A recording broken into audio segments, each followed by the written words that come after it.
now in this day and age, what you got various people. The Bible's the best-selling book in the world. All right, everyone runs out to buy the Bible. Okay, they all say, yo, that's one of them books. You know, you get the Gideon Bible inside your hotel. All right, it's one of the books that even you have like philosophers say. Philosophers say that you need to read the Bible once in your lifetime. Various wise men in this world, they'll say stuff like that, all right? But guess what? They don't know that the Bible. Yeah, you can read it chronologically. You can garner from it from reading, but the actual secrets, as I mentioned before, belong unto the children of Israel. And better yet, in this day and age, this time that we're in, belong unto the elect of the children of Israel, all right? Unto the glory of the Heavenly Father. The point being, alright, let me read this again. So Jeremiah 28:8 says, the prophets that have been before me and before the old prophesied both against many countries.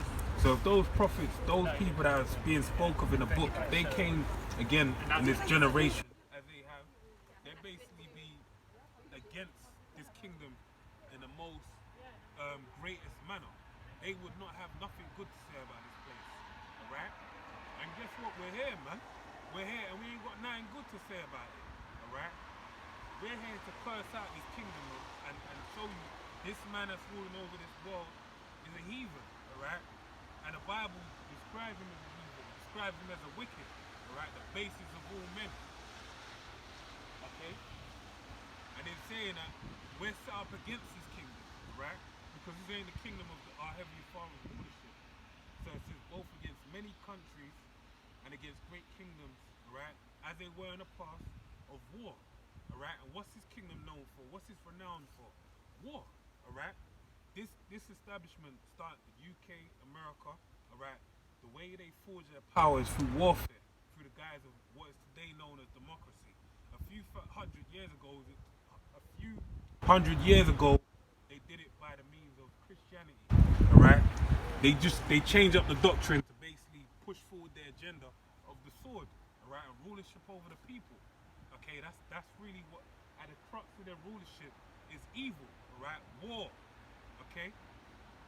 But guess what? The same instrument they used to establish their power is gonna be used to take them out of the way. Alright? Let me get into that real quick. Let me read Joel 9:24 first. So it's the book of Joel, the 9th chapter, and the 24th verse. It says, the earth is given into the hand of the wicked. Alright, so the earth is presently given to the hand of the wicked. The rulers over the earth are the wicked, alright? And that's starting with a so-called white man who's known as Esau Edom in the Bible, alright? He's the wicked. It says he covereth the faces of the judges thereof, right? So basically, how did he cover the faces? Better yet, the best question to ask is, who are the judges, right? Who are the judges, okay? I'll get a precept to prove that point.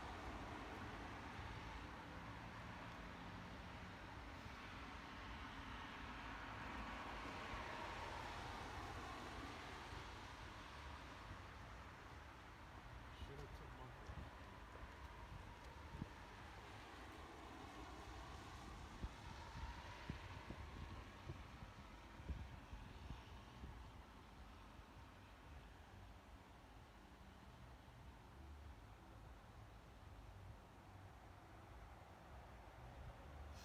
So it's the book of Psalms, the 2nd chapter and the 10th verse. It says, be wise now therefore, O ye kings, and be instructed ye judges of the earth. Alright? So it's speaking, this is actually speaking of, this is a psalm of David, alright? In the book of Psalms, alright, speaking of the kingdom of Yahushua, but then also, as it tells you here, I believe in the indices, it says, kings are exhorted to accept it, alright? So there's there's a myriad of kings, alright? And those kings that are being spoken of the children of Israel, alright? 12 tribes, so-called Negroes, Hispanics, and Native Americans. Okay, so it says, let me read up above, alright? I'll show you the details. I have set my king upon my holy hill of Zion. Right? Zion is known as what? The children of Israel. Right? When you go to Psalms 125 and 1, it basically tells you about the children of Israel being known as the monument of the Heavenly Father. Right? We're the physical representation of the Heavenly Father in the spiritual realm. Right? We're here to establish, can't be angels that are falling from above to establish his rule in this carnal world, alright? But speaking of Zion, alright, or Zion, I will declare the decree, the Lord hath said unto me, thou art my son, this day I've that's going into something else. So let me jump down to verse 10. So we know it's talking about Zion, which is the children of Israel. Be wise now, therefore, O you kings, be instructed, you judges of the earth. Serve the Lord with fear and rejoice with trembling, right? The only people that have the fear of the Lord are those of the righteous, right? Because it tells you the beginning of wisdom is the fear of the Lord, alright? And when we deal with Esau Edom, alright, the so-called white man as he's known today, he don't have a lick of fear in his heart towards the Heavenly Father. And how do we know this? His track record, right? When you go back to Cain and Abel, right? When you had Cain, the wicked one, alright, when it came to time to sacrifice, they knew what was to be given as a sacrifice, alright? That's why Abel made a righteous sacrifice unto the Heavenly Father. But then when Abel came along, he gave sacrifice of fruits and veg, basically, alright? And basically the Heavenly Father weren't pleased with him because he did that, alright? And because of that, him being the wicked one, he killed his brother. He murdered his brother, alright? Let me read that again. So it says, be wise now therefore, O ye kings, and be instructed to judges of the earth. Serve the Lord with fear and rejoice with trembling. Kiss the Son, lest he be angry, and you perish from the way. When his wrath is kindled but a little, blessed are all they that put their trust in him. Right? So basically, that's that sign. We're meant to kiss the Son when that's basically talking about, you know, reverencing Yahweh Shai, the Lord, right? The Heavenly Father through the Lord, in order to quell any form of judgment against you. But the point being that the judges are the children of Israel, the Zion, alright? And they're told to be instructed. Let me read that again. So Job 9 and 24. The earth is given into the hands of the wicked. He covereth the faces of the judges thereof. If not, where and who is he? Right? So basically, it's Esau Edom, the so-called white man, who covers the faces of the judges. That's why I have a thing known as iconoclasm. Right? And iconoclasm is basically the defacing of icons. Alright? And you have iconic art. Right?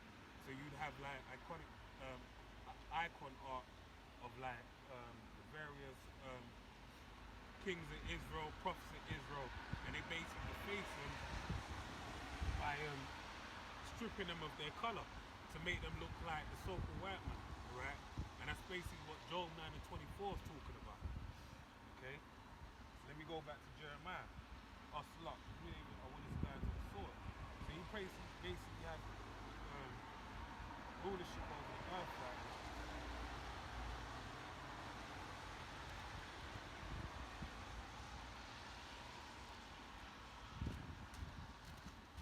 So it's the book of Genesis, the 25th chapter, and I'm going to start from verse 23.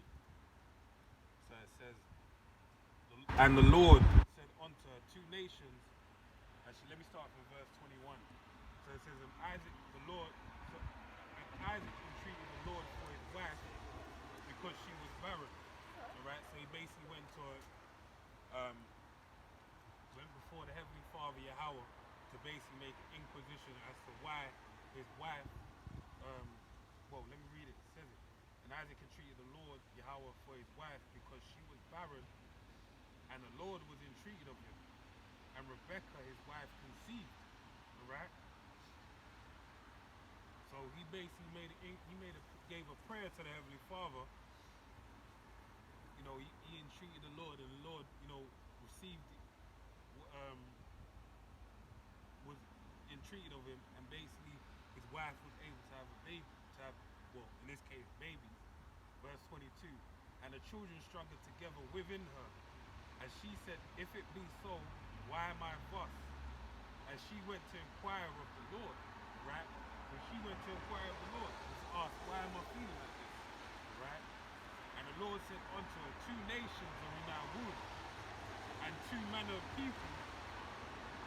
So how can there be two nations in a womb? And you got millions of people? No, alright? I was gonna read into it. She had twins in her womb, and there were two man children, alright? Two man child. And basically, they from their loins will go forth and bring forth nations, alright? So it says, which I'll read a point afterwards actually that breaks it down.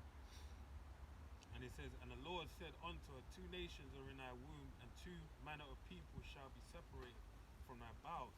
Right, so it said two manner of people shall be separated from thy bowels. There's going to be one child's going to have a certain mannerism, and the other child's going to have a different mannerism from each other. All right. So it reads on. It says, and the one people shall be stronger than the other. That's a distinction between one of the manners, and the elder shall serve the younger. All right. So the elder is going to be a servant unto the younger. And when her days to be delivered were fulfilled, behold, there were twins in her womb. And the first came out red all over like an hairy garment, and they called his name Esau, right? Which the name Esau means, goes back to the Hebrew word Ishur, or Ishushwa, alright? Which the name is escaping me at this moment. Ishushwa,